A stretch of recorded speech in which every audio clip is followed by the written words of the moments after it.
Hi guys, welcome to my YouTube channel. My name is Damaris Mikali and this is Maisha Chapters. Today we talk business.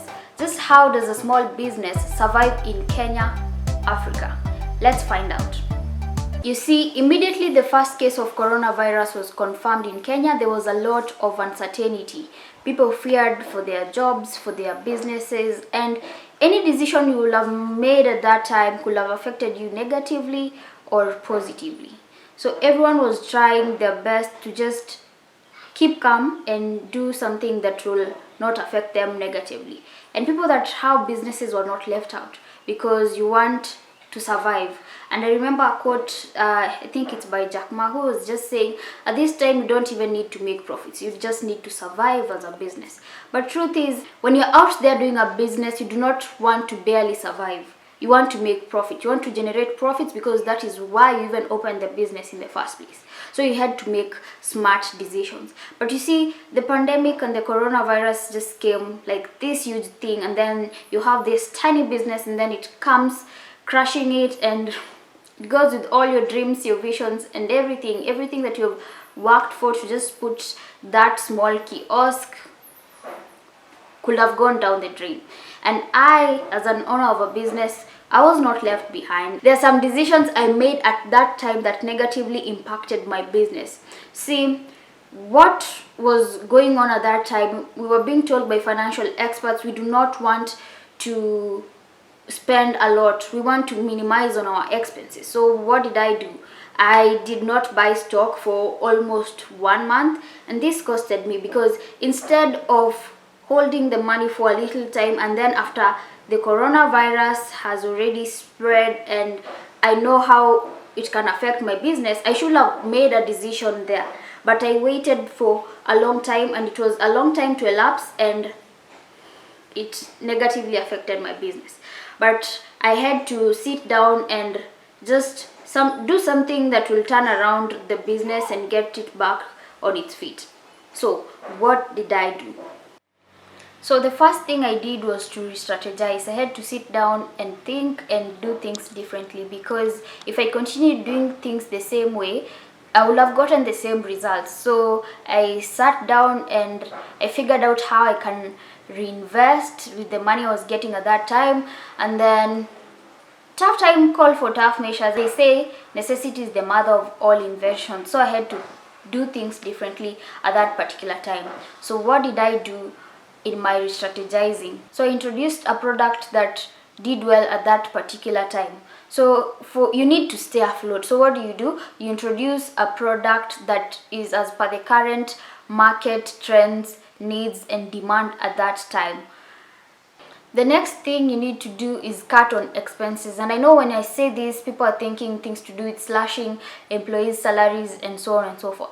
That may help, but if you do not cut expenses on the necessary things, then it won't help your business in any way, because maybe you have a small business, so maybe you have 2 to 3 employees or 4 employees. So if you cut them salary by, let's say, 3,000 each, yes, it will save a little bit, but you will not have addressed the real issue. The real issue is that people are not purchasing your products at that time. So you have to do things differently. But remember, the people you're expecting to purchase your products maybe have their salaries slashed.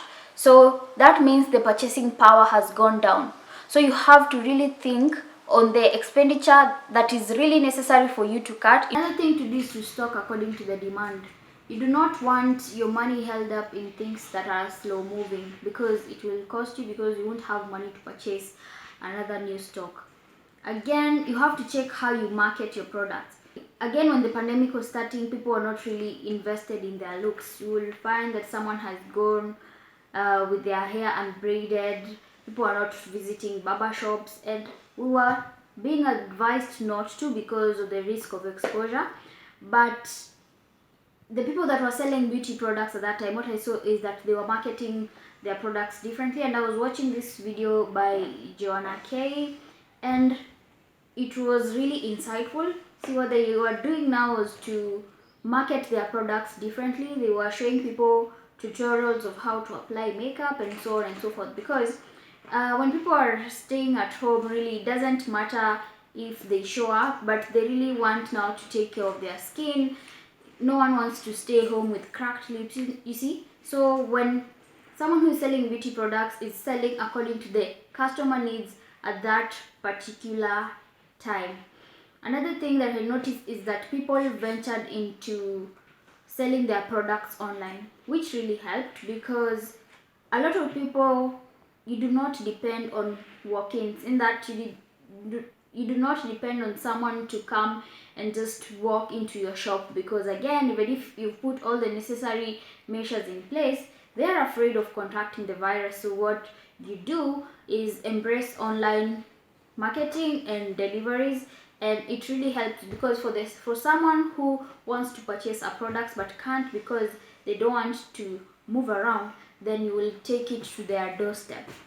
The thing we must admit is that not all businesses were affected, and if you are a content creator, if you do your business online, this was the time, or rather this is still the time for you to venture and to flourish into it, because people are out there consuming content and they are consuming it in large quantities. That's why here at Maisha Chapters, I'm still producing content, because you as a subscriber, I hope you have subscribed, you're there to consume the content. So this was the time to build your audience and all that, so that you flourish. Again, the pandemic has not worked against you, but has worked for you somehow, in some way.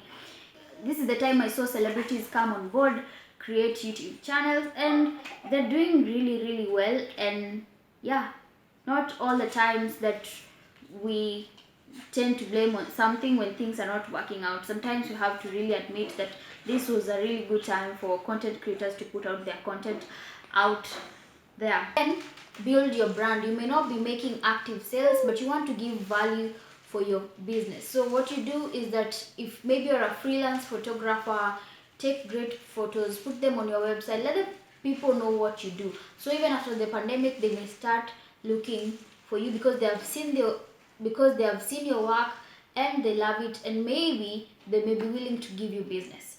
So that's just it.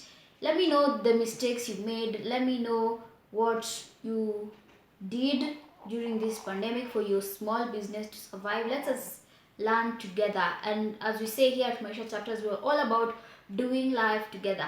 And as always, remember to subscribe, like, share, and comment. Until next time, this is Maisha Chapters.